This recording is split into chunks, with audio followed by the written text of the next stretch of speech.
ਜਿਹੜਾ ਸਿੱਖ AI club ਦਾ ਗੁਰਦੁਆਰਾ ਸਾਹਿਬ Fremont ਵਿਖੇ ਜਿਹੜੇ AI ਕਲੱਬ ਦੀ ਸ਼ੁਰੂਆਤ ਕੀਤੀ ਹੈ ਤੁਸੀਂ ਉਹਨਾਂ ਕਹਿ ਲਓ ਵੀ ਮੁੱਢਲੇ ਲੋਕਾਂ ਦੇ ਵਿੱਚੋਂ ਆ, ਮੋਢੀਆਂ ਦੇ ਵਿੱਚੋਂ ਆ ਵੀ ਇਸ ਦੀ ਸ਼ੁਰੂਆਤ ਕਰਨੀ, ਕਿਉਂਕਿ ਆਪਾਂ ਨੂੰ ਦੇਖੋ ਕਿੰਨੇ ਸਾਲ ਤਾਂ ਹੋ ਗਏ ਆਪਾਂ ਇਸ ਦੇ ਉੱਤੇ ਗੱਲਬਾਤ ਕਰਦਿਆਂ ਨੂੰ। ਅਕਸਰ ਇਹੀ ਕਹਿੰਦੇ ਸੀ ਕਮਿਊਨਿਟੀ ਨੂੰ ਅੱਗੇ ਆਉਣਾ ਚਾਹੀਦਾ, ਕਰਨਾ ਚਾਹੀਦਾ। ਤੁਸੀਂ ਹੁਣ ਇਹਦੇ ਵਿੱਚ ਅੱਗੇ ਵੱਧ ਕੇ ਕੰਮ ਕਰ ਰਹੇ ਆ। ਸੋ ਦੱਸਿਓ ਕੱਲ ਦਾ ਜਿਹੜਾ ਇਹ ਬੀਤਿਆ ਵਕਤ ਨਿਕਲਿਆ ਆ ਉਹਦੇ ਵਿੱਚ ਕਿੱਦਾਂ ਦਾ ਬੱਚਿਆਂ ਦੇ ਵਿੱਚ ਗੱਲਬਾਤ ਸੀ, ਕਿੱਦਾਂ ਦਾ ਜਜ਼ਬਾ ਸੀ, ਕਿੱਦਾਂ ਦਾ ਜੋਸ਼ ਸੀਗਾ, ਕੀ ਪ੍ਰੋਜੈਕਟ ਜਿਹੜੇ ਉਹ ਸਾਹਮਣੇ ਆਏ? ਰਾਜਕਰਨ ਬਹੁਤ ਹੀ ਜ਼ਿਆਦਾ ਸਰਪ੍ਰਾਈਜ਼ਿੰਗ ਸੀ। ਇੱਕ ਤਾਂ ਚਲੋ ਵਧੀਆ ਰਿਹਾ, ਉਹਦੇ 'ਚ ਕੋਈ ਦੋ ਰਾਹ ਨਹੀਂ, ਪਰ ਬਹੁਤ ਸਰਪ੍ਰਾਈਜ਼ਿੰਗ ਸੀ ਕਿ ਜਿੰਨੀ ਬੱਚਿਆਂ ਨੇ ਮਿਹਨਤ ਕੀਤੀ, ਜਿੰਨਾ ਚੀਜ਼ਾਂ ਨੂੰ ਸਾਹਮਣੇ ਲੈ ਕੇ ਆਏ, ਜਿਹੜੇ ਪ੍ਰੋਜੈਕਟਸ ਨੂੰ ਜਿਸ ਹਿਸਾਬ ਦੇ ਨਾਲ ਉਹਨੇ ਐਗਜ਼ੀਕਿਊਟ ਕੀਤਾ, ਉਹ ਸਾਨੂੰ ਵੀ ਐਜ਼ ਅ ਮੈਂਟਰ ਕਾਫੀ ਉਹਦੇ ਤੇ ਹੈਰਾਨੀ ਹੋਈ ਤੇ ਖੁਸ਼ੀ ਵੀ ਹੋਈ, ਮਾਣ ਵੀ ਹੋਇਆ।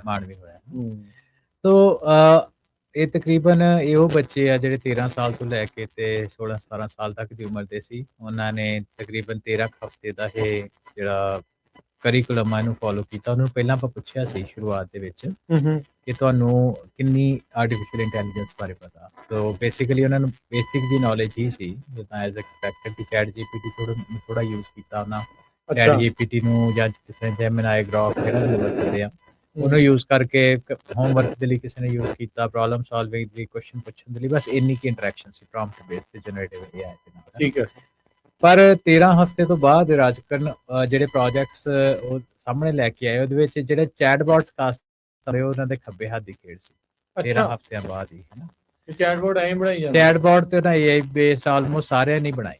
ਓ ਵਾਓ। ਤੇ ਬੰਦੇ ਨੂੰ ਸੋਚ ਕੇ ਇਦਾਂ ਲੱਗਦਾ ਵੀ ਯਾਰ ਪਤਾ ਨਹੀਂ ਕਿੰਨਾ ਕੰਮ ਨਹੀਂ, ਕੰਮ ਤਾਂ ਵਿਦੋ ਚ ਦੋਰਾਵਾ ਨਹੀਂ ਹੈਗਾ, ਪਰ ਇੱਥੇ ਡੈਡੀਕੇਸ਼ਨ ਤੇ ਮਿਹਨਤ ਦੀ ਗੱਲ ਆ ਜਾਂਦੀ ਹੈ, ਖਾਸ ਤੌਰ ਤੇ ਪੇਰੈਂਟਸ ਜਿਹੜੇ ਬੱਚਿਆਂ ਨੂੰ ਫੋਕਸ ਕਰਦੇ ਉਸ ਪਾਸੇ ਨੂੰ, ਹੈ ਨਾ। ਸੋ ਉਹਦੇ ਵਿੱਚ ਇਹ ਆ ਕਿ ਮੈਂਟਰਸ ਦੇ ਉੱਤੇ ਬਹੁਤ ਇਹ ਡਿਪੈਂਡ ਕਰਦੇ ਕਿ ਲਗਾਤਾਰ 13 ਹਫ਼ਤੇ ਲਗਾਤਾਰ ਉਹਨਾਂ ਦੀ ਕਲਾਸਾਂ ਲਾਉਣੀਆਂ, ਡਿਊਰਿੰਗ ਦਾ ਵੀਕ ਬੱਚਿਆਂ ਨੇ ਪੜ੍ਹਨਾ ਹੈ, ਵੀਕਐਂਡ ਦੇ ਉੱਤੇ ਐਤਵਾਰ ਨੂੰ ਕਲਾਸਾਂ ਲਾਉਣੀਆਂ ਤੇ ਉਹਦੀ ਜ਼ੂਮ ਕਾਲਸ ਰੱਖਣੀਆਂ, ਹੈ ਨਾ। ਇਹ ਲਗਾਤਾਰ ਇੱਕ ਬਹੁਤ ਮਿਹਨਤ ਵਾਲਾ ਕੰਮ ਸੀ, ਜਿਹੜੀ ਤਕਰੀਬਨ 7 ਜਣਿਆਂ ਦੀ ਟੀਮ ਨੇ ਇਹ ਬਖੂਬੀ ਤੌਰ ਦੇ ਉੱਤੇ ਨਿਭਾਇਆ। ਤੁਹਾਡੇ ਮੈਂਟਰਸ ਦੀ? ਹਾਂਜੀ। ਸੋ ਉਹਨਾਂ ਦੇ ਵਿੱਚੋਂ ਕੋਈ ਗੂਗਲ ਦੇ ਵਿੱਚ ਕੰਮ ਕਰਦਾ, ਕੋਈ eBay ਦੇ ਵਿੱਚ ਕੰਮ ਕਰਦਾ, ਹੈ ਨਾ, ਕੋਈ ਕਿਸੇ ਆਲਾ ਦਰਜੇ ਦੇ, ਕੋਈ ਸੈਂਡਜ਼, ਕੋਈ ਵੈਸਟਰਨ ਡਿਜੀਟਲ, ਕੋਈ ਕਿਤੇ ਕੋਈ। ਸੋ ਇਹਨਾਂ ਸਾਰੀਆਂ ਕੰਪਨੀਆਂ ਦੇ ਉੱਤੇ ਜਿਹੜੇ ਸਾਰੇ ਮੈਂਟਰ ਸੀ ਇਹਨਾਂ ਨੇ ਬਹੁਤ ਮਿਹਨਤ ਕੀਤੀ। ਪੇਰੈਂਟਸ ਕਾਫੀ ਖੁਸ਼ ਸੀ। ਸੋ ਉਹਦੇ ਤੋਂ ਸਭ ਤੋਂ ਵੱਡੀ ਚੀਜ਼ ਹੈ ਕਿ ਚੈਲੰਜ ਰੱਖੇ, ਹੈ ਨਾ। 6 ਹਫ਼ਤੇ ਤੋਂ ਬਾਅਦ ਜਿਹੜੇ ਚੈਲੰਜ ਜਿਹੜੇ ਆ ਬੱਚਿਆਂ ਨੂੰ ਦੇ ਦਿੱਤੇ ਗਏ ਵੀ ਤੁਸੀਂ ਇੱਦਾਂ ਕਰੋ, ਗੁਰਦੁਆਰਾ ਸਾਹਿਬ ਦੇ ਵਿੱਚ ਆਸੇ ਪਾਸੇ ਬੰਦਿਆਂ ਨਾਲ ਗੱਲ ਕਰੋ, ਦਰਬਾਰ ਹਾਲ ਦੇ ਵਿੱਚ, ਖਾਲਸਾ ਸਕੂਲ ਦੇ ਵਿੱਚ, ਲੰਗਰ ਹਾਲ ਦੇ ਵਿੱਚ ਗੱਲ ਕਰੋ, ਕਿਹੜੀਆਂ ਸਮੱਸਿਆਵਾਂ ਗੁਰਦੁਆਰਾ ਸਾਹਿਬ ਦੇ ਵਿੱਚ ਆ ਰਹੀਆਂ ਜਿਨ੍ਹਾਂ ਨੂੰ ਤੁਸੀਂ ਆਰਟੀਫਿਸ਼ੀਅਲ ਇੰਟੈਲੀਜੈਂਸ ਵਰਤ ਕੇ ਸੌਖਿਆਂ ਕਰ ਸਕਦੇ ਹੋ, ਸੋਲਵ ਕਰਨ ਦੀ ਕੋਸ਼ਿਸ਼ ਹੋ ਸਕਦੀ। ਹਾਂਜੀ, ਸੋ ਉਹਨੂੰ ਸੋਲਵ ਕਰੋ। ਸੋ ਬੇਸਿਕਲੀ 5 ਪ੍ਰੋਜੈਕਟ ਆ ਉਹ ਬੱਚੇ ਲੈ ਕੇ ਆਏ। ਸੋ ਉਹਨਾਂ ਨੂੰ 5, ਹਾਂਜੀ, ਮੈਂ ਉਹਦੀ ਜਾਣਕਾਰੀ ਦਿੰਦਾ। ਉਹਨੂੰ ਅਸੀਂ 5 ਹਿੱਸਿਆਂ ਦੇ ਵਿੱਚ ਵੰਡ ਲਿਆ ਟੀਮਾਂ ਦੇ ਵਿੱਚ। ਟੀਮ ਭਾਈ ਦਇਆ ਸਿੰਘ, ਟੀਮ ਭਾਈ ਧਰਮ ਸਿੰਘ, ਟੀਮ ਭਾਈ ਹਿੰਮਤ ਸਿੰਘ, ਟੀਮ ਭਾਈ ਮੁਹਕਮ ਸਿੰਘ ਤੇ ਟੀਮ ਭਾਈ ਸਾਹਿਬ ਸਿੰਘ। ਇਹ 5 ਪ੍ਰੋਜੈਕਟਾਂ ਦੇ ਵਿੱਚ ਤੇ ਜਿਹੜੀ ਪਹਿਲੀ ਟੀਮ ਦਇਆ ਸਿੰਘ ਦੇ ਨਾਂ ਦੇ ਉੱਤੇ ਸੀ, ਉਹਨੇ ਇਹ ਦੇਖਿਆ, ਉਹ ਪ੍ਰੋਬਲਮ ਸਟੇਟਮੈਂਟ ਇਹ ਲੈ ਕੇ ਆਈ ਕਿ ਦੇਖੋ ਆਪਾਂ ਕੋਲ ਡੇਟਾ ਜਿਹੜਾ ਸਿੱਖਾਂ ਦਾ ਆਲ ਓਵਰ ਦਾ ਪਲੇਸ ਪਿਆ ਹੋਇਆ, ਕੀ ਡੇਟਾ ਉਹ 'ਚੋਂ ਸਹੀ ਆ ਕੀ ਨਹੀਂ। ਅਸੀਂ ਇੱਕ ਸਿੱਖ ਹਿਸਟਰੀ ਦਾ ਚੈਟਬੋਟ ਬਣਾਉਣਾ। ਓਕੇ। ਸੋ ਉਹਦਾ ਜਿਹੜਾ ਚੈਟਬੋਟ ਸਿੱਖ ਹਿਸਟਰੀ ਦਾ ਬਣਾਇਆ AI ਨੂੰ ਯੂਜ਼ ਕਰਕੇ, ਤੇ ਡੇਟਾ ਜਿਹੜਾ ਟਰਸਟਡ ਸੋਰਸ, ਠੀਕ ਆ। ਸੋ ਉਹ ਨਾ ਚੈਟਬੋਟ ਦੀ ਜਿਹੜੀ ਸ਼ੋਅ ਕੀਤੀ। ਜਿਹੜੀ ਦੂਸਰੀ ਸੀ ਟੀਮ, ਉਸ ਟੀਮ ਨੇ ਕਿਹਾ ਕਿ ਸਿੱਖਾਂ ਦੇ ਬਹੁਤ ਜ਼ਿਆਦਾ ਧਾਰਮਿਕ ਸਥਾਨ ਜਿਨ੍ਹਾਂ ਬਾਰੇ ਬਹੁਤ ਲੋਕਾਂ ਨੂੰ ਨਹੀਂ ਪਤਾ ਹੁੰਦਾ। ਕਈ ਵਾਰ ਤੁਸੀਂ ਕਿਸੇ, ਹੁਣ ਖਾਸ ਤੌਰ 'ਤੇ ਦੇਖੋ ਇਹ ਸਮੱਸਿਆਵਾਂ ਹੈਗੀਆਂ ਇੱਧਰ ਦੇ ਜਿਹੜੇ ਜੰਮੇ ਹੋਏ ਉਹਨਾਂ ਦੇ ਲਈ ਜ਼ਿਆਦਾ, ਕਿਉਂਕਿ ਜਿਹੜੇ ਤੇ ਉੱਧਰ ਦੇ ਲੋਕ ਜੰਮੇ, ਜਿੱਦਾਂ ਕੋਈ ਗੁਰਦਾਸਪੁਰ ਤੋਂ ਆ, ਕੋਈ ਹੈ ਨਾ ਲੁਧਿਆਣੇ ਤੋਂ ਆ, ਕੋਈ ਹੁਸ਼ਿਆਰਪੁਰ ਤੋਂ, ਉਹਨੂੰ ਆਪਣੇ ਆਸ-ਪਾਸ ਦੇ ਧਾਰਮਿਕ ਸਥਾਨਾਂ ਦਾ ਪਤਾ ਹੁੰਦਾ। ਪਰ ਹੁਣ ਬੱਚਿਆਂ ਨੇ ਇਹੀ ਸੁਣਿਆ ਹੁੰਦਾ ਵੀ ਮੇਰੇ ਪੇਰੈਂਟਸ ਜਿਹੜੇ ਉਹ ਜਲੰਧਰ ਜ਼ਿਲ੍ਹੇ ਤੋਂ ਆ, ਮੇਰੇ ਪੇਰੈਂਟਸ ਜਿਹੜੇ ਆ ਉਹ ਕਰਨਾਲ ਜ਼ਿਲ੍ਹੇ ਤੋਂ ਆ, ਮੇਰੇ ਪੇਰੈਂਟਸ ਕਿਸੇ ਜ਼ਿਲ੍ਹੇ ਤੋਂ ਆ, ਤੇ ਉਹਨਾਂ ਦੇ ਲਾਗੇ ਧਾਰਮਿਕ ਸਥਾਨ ਕੀ ਆ। ਸੋ ਦੂਸਰੇ ਜਿਹੜੇ ਟੀਮ ਸੀ ਉਹਨਾਂ ਸਿੱਖ ਗੁਰਦੁਆਰਿਆਂ ਦੇ ਲਈ ਚੈਟਬੋਟ, ਸਿੱਖ ਉਹਨਾਂ ਦੀ ਹਿਸਟਰੀ, ਉਹਨਾਂ ਦੀ ਜਾਣਕਾਰੀ ਦੇ ਲਈ ਜਿਹੜਾ ਚੈਟਬੋਟ ਆ ਉਹ ਬਣਾਇਆ ਸੀ, ਜਿਹੜੇ ਪਤਾ ਲੱਗ ਜੇ ਵੀ ਕਿਹੜੇ ਇਲਾਕੇ ਵਿੱਚ ਕਿ ਉਹਨਾਂ ਦੀ ਹਿਸਟਰੀ ਕੀ ਆ, ਕਿਹੜੇ ਗੁਰੂ ਸਾਹਿਬਾਨ ਉੱਥੇ ਆਏ, ਪੂਰੀ ਖਾਸ ਕਰਕੇ ਜਿਹੜੇ ਗੁਰੂ ਸਾਹਿਬਾਨ ਨਾਲ ਜੁੜੇ ਹੋਏ। ਹਾਂਜੀ, ਇਤਿਹਾਸਿਕ, ਕਿਉਂਕਿ ਉਦਾਂ ਦਾ ਗੁਰਦੁਆਰਾ ਸਾਹਿਬਾਨ ਬਹੁਤ ਨੇ। ਹਾਂਜੀ, ਜਿਹੜੇ ਇਤਿਹਾਸਿਕ ਗੁਰਦੁਆਰਾ ਸਾਹਿਬ, ਉਹਨਾਂ ਦੀ ਹਿਸਟਰੀ ਕੀ ਆ, ਕਿਹੜੇ ਟਾਈਮ ਦੇ ਉੱਤੇ ਉਹ ਬਣਿਆ, ਹੈ ਨਾ, ਉਹ ਸਾਰੀ ਰਿਸਰਚ ਉਹਨਾਂ ਨੇ ਉਹਦੀ ਸ਼ੋਅਕੇਸਿੰਗ ਕੀਤੀ। ਤੀਸਰਾ ਜਿਹੜਾ ਪ੍ਰੋਜੈਕਟ ਸੀ ਟੀਮ ਭਾਈ ਹਿੰਮਤ ਸਿੰਘ, ਉਹਨਾਂ ਦਾ ਪ੍ਰੋਜੈਕਟ ਰਾਜਕਰਨ ਬੜਾ ਇੰਟਰਸਟਿੰਗ ਸੀ ਕਿ ਜਿਹੜੇ ਨਾਨ ਸਿੱਖ ਗੁਰਦੁਆਰਿਆਂ ਦੇ ਵਿੱਚ ਆਉਂਦੇ ਆ ਜਾਂ ਜਿਹੜੇ ਉਨੇ ਫ੍ਰੀਕੁਐਂਟਲੀ ਗੁਰਦੁਆਰੇ ਦੇ ਵਿੱਚ ਨਹੀਂ ਆਉਂਦੇ, ਉਹਨੂੰ ਗੁਰਦੁਆਰਾ ਸਾਹਿਬ ਤੇ ਲੰਗਰ ਦੇ ਐਟੀਕੇਟ ਜਿਹੜੇ ਕੀ ਆ ਹੁਣ ਉਹਦੇ ਬਾਰੇ ਪਤਾ ਹੋਣਾ ਚਾਹੀਦਾ। ਸੋ ਉਹਦਾ ਉਹਨਾਂ ਕਿੱਦਾਂ ਵਿਚਰਨਾ ਗੁਰਦੁਆਰਾ ਸਾਹਿਬ ਦੇ ਹਾਂਜੀ, ਵਿੱਚ। ਉਹਨਾਂ ਨੇ ਰੀਅਲਿਸਟਿਕ ਚੈਟਬੋਟ ਜਿਹੜਾ ਬਣਾਇਆ ਉਹਨਾਂ 3 ਜਗ੍ਹਾ ਦੇ ਉੱਤੇ, ਗੁਰਦੁਆਰਾ ਸਾਹਿਬ ਫਰੀਮਾਉਂਟ ਦੀ ਵੈਬਸਾਈਟ, ਇੱਕ ਉਹਨਾਂ ਕੁਛ ਆਪ ਡੇਟਾ ਇਕੱਠਾ ਕੀਤਾ, ਇੱਕ ਉਹਨਾਂ ਸ਼੍ਰੋਮਣੀ ਗੁਰਦੁਆਰਾ ਪ੍ਰਬੰਧਕ ਕਮੇਟੀ scpc.net ਦੀ ਵੈਬਸਾਈਟ ਤੋਂ ਡੇਟਾ ਸਕ੍ਰੇਪ ਕਰਕੇ ਉਹਨਾਂ ਆਰਟੀਫੀਸ਼ੀਅਲ ਇੰਟੈਲੀਜੈਂਸ ਬੇਸਡ ਚੈਟਬੋਟ ਬਣਾਇਆ ਜਿੱਥੋਂ ਤੁਸੀਂ ਸਵਾਲ ਪੁੱਛ ਸਕਦੇ ਹੋ ਕਿ ਇੱਦਾਂ ਦੇ ਸਵਾਲ ਕੀ ਤੁਹਾਨੂੰ ਜਰਾਬਾਂ ਪਾ ਕੇ ਲੰਗਰ ਹਾਲ ਦੇ ਵਿੱਚ ਜਾਣਾ ਚਾਹੀਦਾ, ਕੀ ਜਰਾਬਾਂ ਪਾ ਕੇ ਤੁਹਾਨੂੰ ਮੇਨ ਹਾਲ ਦੇ ਵਿੱਚ ਜਾਣਾ ਚਾਹੀਦਾ, ਸਾਡੇ ਐਟੀਕੇਟਸ ਕੀ ਆ ਦਰਬਾਰ ਹਾਲ ਦੇ ਵਿੱਚ ਜਾਣ ਦੇ ਕਿੱਦਾਂ ਦਾ ਡਰੈਸ ਹੋਵੇ, ਹਾਂਜੀ। ਕਿੱਦਾਂ ਦੀ ਪਾਉਣੀ ਚਾਹੀਦੀ, ਕਿਹੜੀ ਹਾਂਜੀ। ਨਹੀਂ ਪਾਉਣੀ ਹਾਂਜੀ, ਚਾਹੀਦੀ, ਕਿਸੇ ਤਰ੍ਹਾਂ ਦਾ ਵੀ ਤੁਸੀਂ ਸਵਾਲ ਪੁੱਛ ਸਕਦੇ ਹੋ। ਸੋ ਆਪਾਂ ਜਿਹੜੇ ਜੱਜਸ ਸੀ ਉਹ ਵੀ ਬੜੇ ਵਧੀਆ ਸੀ, ਉਹ ਕਹਿੰਦੇ ਵੀ ਚਲੋ ਤੁਸੀਂ ਇਦਾਂ ਸਵਾਲ ਪੁੱਛੋ ਕਿ ਜਿੱਦਾਂ ਮਿਸਾਲ ਦੇ ਤੌਰ ਤੇ ਵੀ ਤੁਸੀਂ ਮੀਟ ਐਗਜ਼ ਅਲਾਓ ਕਰ ਸਕਦੇ ਹੋ, ਸੋ ਉਹਦੇ ਕੁਐਸਚਨ ਰੀਅਲ ਟਾਈਮ ਹੈ ਨਾ ਉਹਨਾਂ ਪੁੱਛੇ, ਟੈਸਟ ਨੂੰ ਕੀਤਾ, ਕਾਰਨਰ ਕੇਸਿਸ ਨੂੰ ਟੈਸਟ ਕੀਤਾ ਤੇ ਠੀਕ ਰਿਹਾ। ਹਾਂਜੀ ਬਹੁਤ ਵਧੀਆ। ਉਹਨਾਂ ਕਿਹਾ ਵੀ ਲੰਗਰ ਜਿਹੜਾ ਹੁੰਦਾ ਵੈਜੀਟੇਰੀਅਨ ਤੇ ਸਾਦਾ ਫੂਡ ਹੁੰਦਾ ਨਾ, ਤੇ ਤੁਸੀਂ ਐਗ ਤੇ ਮੀਟ ਪ੍ਰੋਡਕਟ ਨਹੀਂ ਯੂਜ਼ ਨਹੀਂ ਯੂਜ਼ ਕਰ ਸਕਦੇ। ਠੀਕ ਆ। ਪਰਸਨਲ ਆਈਡੀਓਲੋਜੀ ਜਿਹੜੀ ਪਰਸਨਲ ਥਾਟ ਪ੍ਰੋਸੈਸ ਉਹ ਵੱਖਰੀ, ਪਰ ਗੁਰਦੁਆਰਾ ਸਾਹਿਬ ਦੇ ਲੰਗਰ ਵਿੱਚ ਨਹੀਂ।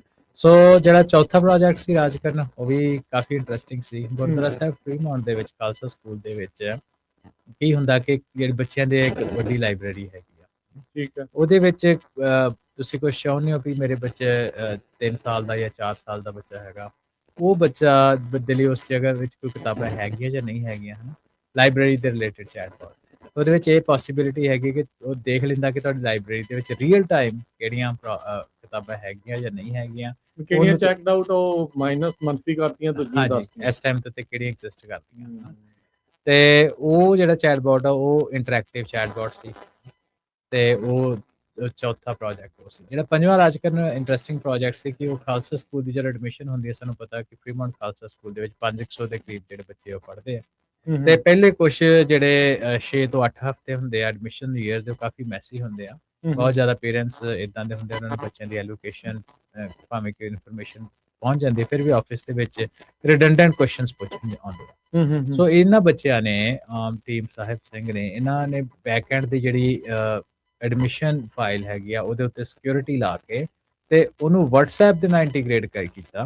ਸੋ WhatsApp ਦੀ ਜਿਹੜੀ ਇੰਟੀਗ੍ਰੇਸ਼ਨ ਸੀ ਉਹਦੇ ਨਾਲ ਜਿਹੜੇ ਪੇਰੈਂਟਸ ਸੀ ਕੁਝ ਸਿਕਿਉਰਿਟੀ ਕੁਐਸਚਨਸ ਨੂੰ ਕੁਐਸਚਨ ਕਰਕੇ ਤੁਸੀਂ ਅੱਗੇ ਉਹਦੇ ਜਾ ਕੇ ਜਾਣਕਾਰੀ ਲੈ ਸਕਦੇ ਹੋ ਕਿਹੜੇ ਪੇਰੈਂਟ ਦਾ ਤੁਹਾਡੇ ਬੱਚੇ ਦਾ ਟਾਈਮ ਕੀ ਹੈ, ਕਲਾਸ ਦਾ, ਤੁਹਾਡੇ ਕਲਾਸ ਟੀਚਰ ਕੌਣ ਆ, ਤੇ ਕਿਹੜੀ ਕਲਾਸਰੂਮ ਤੁਹਾਡਾ ਕਿਹੜਾ, ਇਦਾਂ ਦੀ ਤੁਸੀਂ ਜਿਹੜੀ ਜਾਣਕਾਰੀ ਹੈ ਵਿਦਆਊਟ ਵਿਜ਼ਿਟਿੰਗ ਦਾ ਆਫਿਸ, ਤੁਸੀਂ ਇਹ ਜਾਣਕਾਰੀ ਜਿਹੜੀ ਆ ਯੂਜ਼ਿੰਗ ਯੂਰ WhatsApp ਉਹਦੇ ਤੋਂ ਤੁਸੀਂ ਸਿੰਪਲੀ ਲੈ ਸਕਦੇ ਹੋ। ਸੋ ਇਹ WhatsApp ਦੇ ਉੱਤੇ ਕੋਈ ਨੰਬਰ ਨਾਲ ਰਜਿਸਟਰ? ਹਾਂਜੀ, ਨੰਬਰ ਦੇ ਨਾਲ ਰਜਿਸਟਰ ਕੀਤਾ ਹੋਇਆ। ਗੁਰਦੁਆਰਾ ਸਾਹਿਬ ਦਾ ਕੋਈ ਨੰਬਰ ਜਿਹੜਾ ਹਾਂਜੀ ਹਾਂਜੀ, ਉਹਨਾਂ ਟੈਂਪਰੇਰੀ ਨੰਬਰ ਰਜਿਸਟਰ, ਕਿਉਂਕਿ ਸ਼ੋਕੇਸਿੰਗ ਸੀ, ਇਹਦੇ ਵਿੱਚ ਰੀਅਲ ਡੇਟਾ ਨਹੀਂ ਸੀ, ਉਹਨਾਂ ਪਰ ਇਨਫੋਰਮੇਸ਼ਨ ਪ੍ਰੋਸੈਸ ਉਹ ਸਾਰਾ ਜੋ ਰੀਅਲ ਹੈਗਾ ਉਹ ਦੱਸਿਆ ਗਿਆ। ਹਾਂਜੀ, ਸੋ ਉਹਦੇ ਬਾਰੇ ਤੁਸੀਂ ਉਹਦੇ ਵਿੱਚ ਤੁਸੀਂ ਇਹ ਤਾਂ ਫਿਰ ਮੈਨੂੰ ਲੱਗਦਾ ਅਪਣਾ ਹੀ ਲੈਣਾ ਚਾਹੀਦਾ ਹੈ। ਹਾਂਜੀ, ਸੋ ਇਹ ਵੀ ਰਾਜਕਰਨ ਇੱਕ ਇੰਟਰਸਟਿੰਗ ਪ੍ਰੋਜੈਕਟ ਜਿਹੜਾ ਇਹਦੇ ਵਿੱਚ ਨਹੀਂ ਆਇਆ, ਮੈਂ ਉਹ ਵੀ ਆਪਣੇ ਸਰੋਤੇ ਨੂੰ ਦੱਸਦਾ ਵੀ ਗੱਲਾਂ ਬਾਤਾਂ ਦੇ ਵਿੱਚ ਆਇਆ ਪਰ ਉਹਨੂੰ ਪਰਸੂ ਨਹੀਂ ਕੀਤਾ ਗਿਆ, ਮੇਬੀ ਅਗਲੇ ਸੈਸ਼ਨ ਵਿੱਚ ਪਰਸੂ ਕੀਤਾ ਜਾਏ। ਉਹ ਹੈਗਾ ਕਿ ਜਿੱਦਾਂ ਹੁਣ ਆਪਣੇ ਗੁਰਦੁਆਰਾ ਸਾਹਿਬ ਦੇ ਵਿੱਚ, ਕਿਉਂਕਿ ਵੇਖੋ ਜਦੋਂ ਬੱਚੇ ਇਨਫੋਰਮੇਸ਼ਨ ਆਪ ਇਕੱਠੀ ਕਰਦੇ ਆ ਤੇ ਉਹ ਬੜੀ ਗਰਾਊਂਡਡ ਇਨਫੋਰਮੇਸ਼ਨ ਹੁੰਦੀ ਹੈ, ਰੀਅਲ ਟਾਈਮ ਇਨਫੋਰਮੇਸ਼ਨ ਹੁੰਦੀ ਹੈ। ਹਾਂਜੀ, ਉਹਦੇ ਵਿੱਚ ਇੱਕ ਵੀ ਗੁਰਦੁਆਰਾ ਸਾਹਿਬ ਦੇ ਵਿੱਚ ਜਿੱਦਾਂ ਬਹੁਤ ਲੋਕੀ ਆਟਾ ਤੇ ਦੁੱਧ ਬਹੁਤ ਜ਼ਿਆਦਾ ਗਿਣਤੀ 'ਚ ਲੈ ਕੇ ਆਉਂਦੇ ਆ, ਤੇ ਕਈ ਜ਼ਿਆਦਾ ਲੰਗਰ ਦੀ ਜਿਹੜੀ ਇਨਫੋਰਮੇਸ਼ਨ ਹੁੰਦੀਆਂ, ਮਿਸਾਲ ਦੇ ਤੌਰ ਦੇ ਉੱਤੇ ਮੱਖਣ ਹੋ ਗਿਆ ਜਾਂ ਅਦਰਕ ਹੋ ਗਿਆ, ਇੱਦਾਂ ਦੀ ਚੀਜ਼ਾਂ ਹੋ ਗਈਆਂ ਜਿਹੜੀ ਆਮ ਤੌਰ ਤੇ ਵਰਤੀਆਂ ਜਾਂਦੀਆਂ ਪਰ ਬਹੁਤ ਲੋਕੀ ਗੁਰਦੁਆਰਾ ਸਾਹਿਬ ਨਹੀਂ ਲੈ ਕੇ ਆਉਂਦੇ, ਹੈ ਨਾ। ਸੋ ਉਹਦੇ ਬਾਰੇ ਕੁਛ ਨਾ ਕੁਛ ਕੀਤਾ ਜਾਏ, ਵੀ ਇੱਕ ਟੂ ਡੂ ਲਿਸਟ ਜਾਂ ਚੈੱਕ ਲਿਸਟ ਬਣ ਜਾਵੇ, ਪਤਾ ਲੱਗ ਜਾਵੇ ਕਿਹੜੀ ਕਿੰਨੀ ਕੁਆਂਟੀਟੀ ਇਨਵੈਂਟਰੀ ਹੋ ਜਾਵੇ। ਹਾਂਜੀ, ਇਕੱਲੀ ਇੱਕ ਚੈੱਕਲਿਸਟ ਦੀ ਗੱਲ ਨਹੀਂ, ਕਿਉਂਕਿ ਉਹਨੂੰ ਕੰਪਿਊਟਰ ਵਿਜ਼ਨ ਟੈਕਨੋਲੋਜੀ ਜਿਹੜੀ ਹੈ ਆਰਟੀਫੀਸ਼ੀਅਲ ਇੰਟੈਲੀਜੈਂਸ ਦੀ ਟੈਕਨੀਕ ਆ, ਕੰਪਿਊਟਰ ਵਿਜ਼ਨ ਟੈਕਨੋਲੋਜੀ ਦੇ ਨਾਲ ਵਰਤ ਕੇ ਜਿਹੜਾ ਸਟੋਰ ਹਾਊਸ ਆ ਗੁਰਦੁਆਰਾ ਸਾਹਿਬ ਦੇ ਵਿੱਚ, ਉਹਦੇ ਵਿੱਚ ਦਿਨ ਵਿੱਚ 2 ਵਾਰੀ ਪਿਕਚਰ ਲੈ ਕੇ ਉਹਦੀ ਇਮੇਜ ਪ੍ਰੋਸੈਸਿੰਗ ਕਰਕੇ ਉਹ ਢੇਰ ਦੇਖ ਲੇਗੀ ਕਿ ਦਾਲਾਂ ਦੇ ਢੇਰ ਕਿੰਨੇ ਆ, ਚੌਲਾਂ ਦੇ ਢੇਰ ਕਿੰਨੇ ਆ, ਤੇ ਉਹਦੇ ਨਾਲ ਉਹ ਵੈਬਸਾਈਟ ਦੇ ਉੱਤੇ ਸਿੱਧੀ ਬ੍ਰੌਡਕਾਸਟਿੰਗ ਕਰੇਗੀ ਕਿ ਆਹ ਜਿਹੜੀ ਇਨਵੈਂਟਰੀ ਲੈਵਲ ਹੈ ਘੱਟ ਆ, ਇਹਦਾ ਇਨਵੈਂਟਰੀ ਲੈਵਲ ਜਿਹੜਾ ਉਹ ਜ਼ਿਆਦਾ ਵਾ। ਸੋ ਇਹ ਜਿਹੜੀ ਇਨਫੋਰਮੇਸ਼ਨ ਆ ਇਹ ਮੇਬੀ ਅਗਲੇ ਸੈਸ਼ਨ ਵਿੱਚ ਹੋਏਗੀ, ਇਸ ਵਾਰੀ ਤਾਂ ਨਹੀਂ ਕੈਪਚਰ ਹੋਈ, ਪਰ ਇਸ ਬੱਚਿਆਂ ਦੇ ਨਾਲ ਗੱਲ ਕੱਲੀ ਦੀ ਟੈਕਨੀਕਲ ਇੰਪਲੀਮੈਂਟੇਸ਼ਨ ਦੀ ਨਹੀਂ ਸੀ, ਗੱਲ ਉਹਦੀ ਹੈਗੀ ਸੀ ਕਿ ਬੱਚਿਆਂ ਨੇ ਉਹਨੂੰ ਪ੍ਰੈਜ਼ੈਂਟ ਕੀਤਾ, ਉਹਦੇ 'ਚ ਉਹਨਾਂ ਦਾ ਕੌਨਫੀਡੈਂਸ ਵੱਧਦਾ ਹੈ ਨਾ, ਸਾਰੀਆਂ ਚੀਜ਼ਾਂ। ਸੋ ਮੈਂਟਰਸ ਨੇ ਨਾਲ ਲਾ ਕੇ ਉਹਨਾਂ ਦੀ ਪਾਵਰ ਪੁਆਇੰਟ ਪ੍ਰੈਜ਼ੈਂਟੇਸ਼ਨਸ ਬਣਾਈਆਂ, ਉਹਨਾਂ ਦੇ ਲਾਈਵ ਡੈਮੋ ਹੋਏ, ਉਹਦੇ ਤੋਂ ਬਾਅਦ ਜਿਹੜੇ ਇੰਡਸਟਰੀ ਤੋਂ ਜੱਜਸ ਆਏ ਸੀ, ਹੈ ਨਾ, ਇੱਕ ਟਰੱਕਿੰਗ ਇੰਡਸਟਰੀ 'ਚੋਂ ਓਨਰ ਸੀ, ਹੈ ਨਾ, ਫਾਊਂਡਰ ਸੀ, ਉਹ ਸੀ। ਦੂਸਰੇ ਪ੍ਰੋਗਰਾਮ ਮੈਨੇਜਮੈਂਟ ਆਫਿਸ ਦੇ ਵਿੱਚ ਇੱਕ ਆਲਾ ਕੰਪਨੀ ਦੇ ਵਿੱਚ ਪ੍ਰੋਗਰਾਮ ਮੈਨੇਜਮੈਂਟ ਆਫਿਸ ਦੇ ਹੈੱਡ ਸੀ। ਠੀਕ ਹੈ। ਤੀਸਰੇ ਗੂਗਲ ਦੇ ਵਿੱਚ ਸੀਨੀਅਰ ਲੈਵਲ ਦੇ ਪ੍ਰਿੰਸੀਪਲ ਟੈਕਨੀਕਲ AI ਇੰਜੀਨੀਅਰ ਸੀ। ਸੋ ਇਹ 3 ਜੱਜਸ ਸੀ। ਇਹਨਾਂ ਦੇ ਯੂਨੈਨਿਮਸ ਜਿਹੜਾ ਡਿਸੀਜਨ ਸੀ, ਭਾਵੇਂ ਕਿ ਸਾਰੇ ਕਟਿੰਗ ਐਜ ਟੈਕਨੀਕ ਉੱਤੇ ਵਰਕ ਕਰਦੇ ਸੀ, ਬਿਲਕੁਲ ਰੇਜ਼ਰ ਥਿਨ ਮਾਰਜਨ ਦੇ ਨਾਲ ਜਿਹੜੀ ਇੱਕ ਟੀਮ ਆ ਉਹ ਜੇਤੂ ਹੋਈ। ਕਿਹੜੀ? ਤੇ ਟੀਮ ਹਿੰਮਤ ਸਿੰਘ ਜਿਹਨੇ ਲਾਇਬ੍ਰੇਰੀ ਪ੍ਰੋਜੈਕਟ ਮੈਨੇਜਮੈਂਟ ਲੈ ਕੇ ਆਏ, ਉਹ ਜਿਹੜੀ ਟੀਮ ਸੀ ਉਹਨਾਂ ਦੇ ਜਿਹੜਾ ਜਿਸ ਹਿਸਾਬ ਨਾਲ ਉਹਨਾਂ ਪ੍ਰੈਜ਼ੈਂਟ ਕੀਤਾ, ਉਹ ਬਿਲਕੁਲ ਰੇਜ਼ਰ ਥਿਨ ਮਾਰਜਨ ਮੈਂ ਦੱਸ ਦੇਵਾਂ ਕਿ ਸਾਰੀ ਨੈਕ ਟੂ ਨੈਕ ਸੀ ਫਾਈਟ। ਉਹਦੇ ਵਿੱਚ ਉਹ ਜਿੱਤੇ ਤੇ ਉਹਨਾਂ ਨੂੰ ਜਿਹੜੇ ਜੇਤੂ ਪ੍ਰਾਈਜ਼ ਆ ਉਹ ਦਿੱਤੇ ਗਏ। ਬਾਕੀ ਪਾਰਟਿਸਪੇਸ਼ਨ ਪ੍ਰਾਈਸਿਸ ਤਾਂ ਸਾਰਿਆਂ ਦੇ ਲਈ ਹੈਗੇ ਸੀ, ਕਿਉਂਕਿ ਦੇਖੋ 13 ਹਫ਼ਤੇ ਇਹ ਬੱਚੇ ਉਹ ਹੈਗੇ ਜਿਹੜੇ middle school, later middle school, high school ਦੇ ਵਿੱਚ ਜਾਂਦੇ। ਤਾਂ ਇਹਨਾਂ ਟਾਈਮ ਦੇ ਵਿੱਚ ਬੱਚਿਆਂ ਦੇ ਕੋਲ ਇਸ ਸਮੇਂ ਦੇ ਵਿੱਚ ਬੱਚਿਆਂ ਕੋਲ ਟਾਈਮ ਬਹੁਤ ਜ਼ਿਆਦਾ ਘੱਟ ਹੁੰਦਾ, ਕਿਉਂਕਿ ਉਹਨਾਂ ਦੀ ਆਪਣੀ ਐਕਟੀਵਿਟੀਜ਼ ਬਹੁਤ ਹੁੰਦੀਆਂ, ਐਕਸਟਰਾ ਕਰਿਕੂਲਮ ਬਹੁਤ ਚੱਲ ਰਿਹਾ ਹੁੰਦਾ, ਬਹੁਤ ਜ਼ਿਆਦਾ ਚੱਲ ਰਿਹਾ ਹੁੰਦਾ, ਪ੍ਰੈਸ਼ਰ ਬਹੁਤ ਹੁੰਦਾ, ਕਲਾਸ ਕਿਸੇ ਦੀ ਸਪੋਰਟਸ ਦੀਆਂ, ਕਿਸੇ ਦੀ ਉਦਾਂ ਹੀ ਪੜ੍ਹਾਈ ਦੀਆਂ, ਕਈ ਕੁਝ ਚੱਲ ਰਿਹਾ ਹੁੰਦਾ। ਸੋ ਇਹ ਜਿਹੜਾ ਨਾ ਆਲਰਾਊਂਡਰ ਇਹਦੇ ਵਿੱਚ ਤੁਸੀਂ ਇਹ ਦੇਖੋ ਵੀ ਇਹ ਬੱਚੇ ਮੈਂ ਦੇਖ ਰਿਹਾ ਸੀ ਕਿ ਇਹ ਬੱਚਿਆਂ ਨੂੰ ਖਾਲਸਾ ਸਕੂਲ ਤੋਂ ਵੈਸੇ ਗ੍ਰੈਜੂਏਟ ਹੋ ਗਏ ਹੁੰਦੇ ਹਨ, 7ਵੀਂ 8ਵੀਂ 'ਚ ਉੱਥੇ ਗ੍ਰੈਜੂਏਸ਼ਨ ਹੋ ਜਾਂਦੀ ਆ ਖਾਲਸਾ ਸਕੂਲ ਦੇ ਵਿੱਚ। ਇਹ ਆਲਰੇਡੀ ਖਾਲਸਾ ਸਕੂਲ ਦੇ ਬੱਚੇ ਸੀ ਜਿਹੜੇ 1-2 ਸਾਲ ਪਹਿਲਾਂ ਗ੍ਰੈਜੂਏਟ ਹੋ ਚੁੱਕੇ ਸੀ। ਇਹ ਆਲਰਾਊਂਡਰ ਹੀ ਬੱਚੇ ਸੀ ਜਿਹੜੇ ਕੀਰਤਨ ਵੀ ਬਹੁਤ ਸੋਹਣਾ ਕਰਦੇ ਸੀ, ਗੱਤਕੇ ਵਿੱਚ ਵੀ ਬਹੁਤ ਵਧੀਆ ਇਹਨਾਂ ਦਾ ਪਰਫਾਰਮੈਂਸ ਸੀ, ਤੇ ਇਹਨਾਂ ਟੈਕਨੀਕਲ ਪ੍ਰੋਜੈਕਟਸ ਦੇ ਵਿੱਚ ਵੀ ਬਹੁਤ ਜ਼ਿਆਦਾ ਕੰਮ ਜਿਹੜਾ ਤੁਸੀਂ ਨਿੱਠ ਕੇ ਕੰਮ ਕੀਤਾ। ਵੇਖੋ by the end of the day ਤੁਸੀਂ ਦੇਖਿਆ ਜਾਏ ਵੀ ਡਜ਼ਨਟ ਮੈਟਰ ਹੁਣ ਆਪਾਂ ਵੀ ਜਿਹੜੇ ਕਿੰਨੇ ਚਿਰ ਤੋਂ ਟੈਕਨੋਲੋਜੀ ਉੱਤੇ ਕੰਮ ਕਰ ਰਹੇ ਹਾਂ ਤੇ ਉਸ ਤੋਂ ਬਾਅਦ ਆਰਟੀਫਿਸ਼ੀਅਲ ਇੰਟੈਲੀਜੈਂਸ ਆ ਗਈ ਤੇ ਆਪਾਂ ਲਰਨ ਕਰ ਲਈ, ਹੈ ਨਾ। ਉਹਦਾ ਇੱਕ ਕਾਰਨ ਕੀ ਹੁੰਦਾ ਕਿ ਤੁਹਾਡਾ ਲਰਨਿੰਗ ਮਾਈਂਡਸੈਟ ਹੋਣਾ ਚਾਹੀਦਾ। ਜਦੋਂ ਤੁਹਾਡਾ ਲਰਨਿੰਗ ਮਾਈਂਡਸੈਟ ਹੋ ਜੇ ਨਾ ਤਾਂ ਤੁਸੀਂ ਕੋਈ ਵੀ ਜਿਹੜਾ ਸਕਿੱਲ ਆ ਉਹਨੂੰ ਲੈ ਸਕਦੇ ਹੋ। ਉਹ ਜਿਹੜਾ ਐਟੀਟਿਊਡ ਆਪਣਾ ਲੋਕਾਂ ਦੇ ਵਿੱਚ ਘੜਨਾ ਬੱਚਿਆਂ ਦੇ ਵਿੱਚ, ਉਹ ਬਹੁਤ ਇੰਪੋਰਟੈਂਟ ਹੁੰਦਾ ਵਾ। ਤੇ ਉਹਦੇ ਵਿੱਚ ਵੇਖੋ ਤੁਸੀਂ ਬੱਚੇ ਇਹ ਕੀਰਤਨ ਵਿੱਚ ਵੀ ਐਕਸੈਲ ਕਰ ਰਹੇ ਆ, ਇਹ ਗੱਤਕੇ ਵਿੱਚ ਵੀ ਐਕਸੈਲ ਕਰ ਰਹੇ ਆ, ਆਰਟੀਫਿਸ਼ੀਅਲ ਇੰਟੈਲੀਜੈਂਸ ਦੇ ਪ੍ਰੋਜੈਕਟਸ ਵਿੱਚ ਵੀ ਐਕਸੈਲ ਕਰ ਰਹੇ ਆ, ਹੈ ਨਾ। ਇਹ ਗੁਰਬਾਣੀ ਕੰਪੀਟੀਸ਼ਨ ਵੀ ਲੜੇ ਆ, ਸਕੂਲ ਦੇ ਆਪਣੇ ਜਿਹੜੀ ਸਪੋਰਟਸ ਆ ਉਹਨਾਂ ਵਿੱਚ ਵੀ ਐਕਸੈਲ ਕਰ ਰਹੇ ਆ, ਕਿਉਂਕਿ ਉਹ ਲਰਨਿੰਗ ਮਾਈਂਡਸੈਟ ਦੇ ਵਿੱਚੋਂ ਆ ਰਹੇ ਆ ਤੇ ਆਪਣਾ ਜਿਹੜਾ ਟਾਈਮ ਆ ਉਹ ਵਧੀਆ ਕੰਪਨੀ ਦੇ ਵਿੱਚ ਜਿਹੜਾ ਉਹ ਸਪੈਂਡ ਕਰ ਰਹੇ ਆ। ਤੇ ਪੇਰੈਂਟਸ ਦੀ ਵੀ ਕਮਿਟਮੈਂਟ ਨਾਲ ਦੀ ਨਾਲ ਇਹ ਹੈ, ਕਿਉਂਕਿ ਸਾਨੂੰ ਪਤਾ ਕਿ ਇੱਥੇ ਕਾਫੀ ਜੀ ਜਿਹੜੇ ਉਹ ਆਪਣੇ ਕੰਮਾਂ ਦੇ ਵਿੱਚ ਪੇਰੈਂਟਸ ਆਪਣੇ ਕੰਮਾਂ ਦੇ ਵਿੱਚ ਬਿਜ਼ੀ ਹੁੰਦਾ, ਉਹ ਵੀ ਐਫਰਟ ਕੱਢ ਕੇ ਜਿਹੜੇ ਬੱਚੇ ਨੂੰ ਲੈ ਕੇ ਆਉਣਾ, ਉਹਨਾਂ ਨੂੰ ਸਪੋਰਟ ਕਰਨਾ, ਉਹਨਾਂ ਦੀ ਵੀਕ ਡੇ ਦੇ ਵਿੱਚ ਉਹਨਾਂ ਦੇ ਲਈ ਇਨਫਰਾਸਟ੍ਰਕਚਰ ਸੈਟਅਪ ਕਰਨਾ, ਜ਼ੂਮ ਕਾਲਸ ਵਗੈਰਾ, ਹੈ ਨਾ, ਵੀਕ ਡੇ ਦੇ ਵੀਕਐਂਡ ਦੇ ਉੱਤੇ ਉਹਨਾਂ ਨੂੰ ਗੁਰਦੁਆਰਾ ਸਾਹਿਬ ਲੈ ਕੇ ਆਉਣਾ, ਇਹ ਵੀ ਉਹਨਾਂ ਦੀ ਵੀ ਬਰਾਬਰ ਦੀ ਕਮਿਟਮੈਂਟ ਹੈਗੀ ਆ। ਸੋ ਬਹੁਤ ਹੀ ਵਧੀਆ ਕਹਿਣ ਦਾ ਮਤਲਬ ਕਿ ਜਿਹੜਾ ਪਹਿਲਾ ਤਜਰਬਾ ਸਾਡਾ ਇਸ ਪੱਖ ਦੇ ਉੱਤੇ ਰਿਹਾ। ਸੋ ਇਹ ਤਾਂ ਚਲੋ ਆਪਣੀ ਹਰਵਿੰਦਰ ਮੈਂ ਐਡ ਇਹ ਕਰਨਾ ਚਾਹੁੰਦਾ ਵੀ ਹੁਣ ਤੁਸੀਂ ਦੇਖੋ ਵੀ ਜਿੱਦਾਂ ਤੁਸੀਂ ਦੱਸਿਆ ਵੀ ਚਾਹੇ ਉਹ ਸਿੱਖ ਗੁਰਦੁਆਰਾ ਸਾਹਿਬ ਦੀ ਹਿਸਟਰੀ ਆ, ਚਾਹੇ ਵੈਸੇ ਸਿੱਖ ਹਿਸਟਰੀ ਦਾ ਚੈਟਬੋਟ ਆ, ਗੁਰਦੁਆਰਾ ਸਾਹਿਬ 'ਚ ਕਿੱਦਾਂ ਤੁਸੀਂ ਆਉਣਾ ਆ, ਕਿਵੇਂ ਜਾਣਾ, ਕੀ ਐਟੀਕੇਟਸ ਹੋਣੇ ਆ, ਉਹ ਲਾਇਬ੍ਰੇਰੀ, ਸਕੂਲ ਦੀ ਰਜਿਸਟ੍ਰੇਸ਼ਨ ਇਨਫੋਰਮੇਸ਼ਨ, ਤੇ ਈਵਨ ਲੰਗਰ ਮੈਨੇਜਮੈਂਟ ਵਾਲੀ ਹਿਸਾਬ ਦੇ ਨਾਲ ਜਿਹੜੀ ਗੱਲ ਆ, ਰੀਅਲ ਇਸ਼ੂਜ਼ ਆ ਤੇ ਉਹਨਾਂ ਦੇ ਰੀਅਲ ਸੋਲੂਸ਼ਨ ਜਿਹੜੇ ਬੱਚੇ ਲੱਭ ਕੇ ਜਿਹੜੇ ਲੈ ਕੇ ਆਏ ਆ, ਇਹਦੇ ਨਾਲ ਤੁਸੀਂ ਦੇਖੋ ਬਾਕੀਆਂ ਨੂੰ ਕਿੰਨਾ ਹੌਸਲਾ ਮਿਲਦਾ। ਜਿਹੜੇ ਗੁਰਦੁਆਰਾ ਸਾਹਿਬਾਨ ਵਾਲੇ ਅਕਸਰ ਇਹ ਆਖਿਆ ਜਾਂਦਾ ਵੀ ਪ੍ਰਬੰਧਕ ਹੁੰਦੇ ਵੀ ਬੱਚੇ ਇੱਦਾਂ ਨਹੀਂ ਜੁੜ ਰਹੇ, ਕਿਵੇਂ ਆ। ਸੋ ਇੱਦਾਂ ਹੁੰਦਾ ਹਰਵਿੰਦਰ, ਇੱਥੇ ਇੱਕ ਚੀਜ਼ ਜਿਹੜੀ ਪੱਕੀ ਆ ਵੀ ਬੱਚਿਆਂ ਨੂੰ ਤੁਸੀਂ ਜ਼ਿੰਮੇਵਾਰੀ ਦਿਓ ਤਾਂ ਸਹੀ, ਉਹ ਕਰਦੇ ਆ ਕੁਛ ਨਾ ਕੁਛ। ਬਿਲਕੁਲ। ਜੇ ਨਾਲੇ ਇੱਕ ਤਾਂ ਉਹ ਦੇਖੋ ਗੁਰੂ ਘਰ ਨਾਲ ਪ੍ਰੇਮ ਵੱਧਦਾ, ਗੁਰੂ ਘਰ ਨੂੰ ਹੋਰ ਬਿਹਤਰ ਬਣਾਉਣ ਦੇ ਲਈ ਮੈਨੇਜਮੈਂਟ ਦੇ ਪੱਖ ਤੋਂ, ਬਾਕੀ ਹੋਰ ਨਹੀਂ ਕੋਈ, ਗੁਰਦੁਆਰਾ ਸਾਹਿਬ ਬਹੁਤ ਵਧੀਆ ਹੁੰਦੇ ਨੇ, ਸਾਰਾ ਕੁਝ ਵਧੀਆ ਚੱਲਦਾ, ਪਰ ਮੈਨੇਜਮੈਂਟ ਦੇ ਤੌਰ ਦੇ ਉੱਤੇ ਉਸਨੂੰ ਹੋਰ ਕਿੱਦਾਂ ਬੈਟਰ ਪ੍ਰੋਸੈਸ ਜਿਹੜੇ ਹੋ ਸਕਦੇ ਆ ਉਹ ਇਸ ਦੇ ਵਿੱਚ ਆ।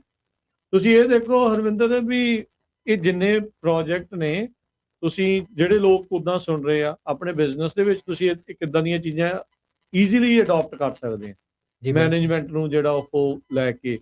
ਸੋ ਈਵਨ ਤੁਸੀਂ ਆਪਣੀ ਜ਼ਿੰਦਗੀ ਦੇ ਵਿੱਚ ਘਰ ਦੀ ਚੀਜ਼ਾਂ ਦੇ ਵਿੱਚ ਤੁਸੀਂ ਇਹ ਚੀਜ਼ਾਂ ਜਿਹੜੀਆਂ ਉਹ ਮੈਨੇਜ ਕਰ ਸਕਦੇ ਹੋ। ਓਬਵੀਅਸਲੀ ਜਿਹਨੂੰ ਸ਼ੁਰੂ ਤੋਂ ਆਦਤ ਪੈ ਗਈ, ਬੱਚੇ ਨੂੰ ਹੁਣੇ ਤੋਂ ਆਦਤ ਪੈ ਗਈ, ਉਹ ਆਟੋਮੈਟਿਕਲੀ ਇਹਦੇ ਨਾਲ ਜੁੜੂਗਾ ਤੇ ਜਿਸ ਚੀਜ਼ ਦਾ ਇਹ ਫਿਊਚਰ ਆ ਉਹਦੇ ਵਿੱਚ ਇਹ ਕੰਮ ਅੱਗੇ ਵਧਣਾ ਹੀ ਵਧਣਾ ਫਿਰ ਹੈਗਾ।